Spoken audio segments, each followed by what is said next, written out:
তাহলে আমরা সবাই দোয়া করি। আপনারা জানেন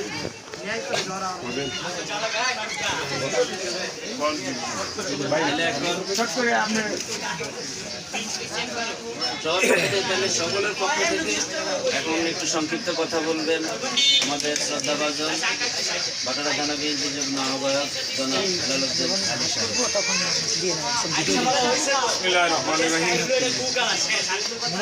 আপসীন দেশপ্রীতি এবং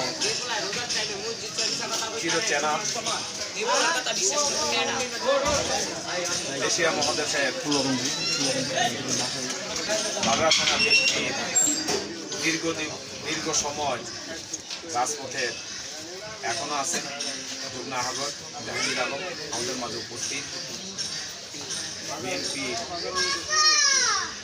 যুগ্ম আহ্বায়ক খন্দকার দেলোয়ার হোসেন আমাদের মাঝে উপস্থিত, বাগড়া থানা শ্রমিক দলের ভারপ্রাপ্ত সদস্য সচিব ইব্রাহিম খলিল আমাদের মাঝে উপস্থিত, বাগড়া দলের আহ্বায়ক সামাদ ভাই সহ এখানে অনেকের নাম হয়তো আমি জানি না,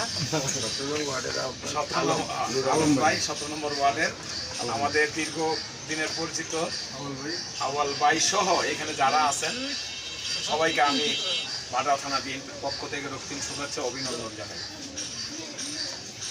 আজকে বক্তব্য দেওয়ার কিছু নাই, আমরা এখনো শোকাহত। যেই নেত্রী দীর্ঘ 41 বছরের আন্দোলনে পরিসমাপ্তি ঘটিয়েছেন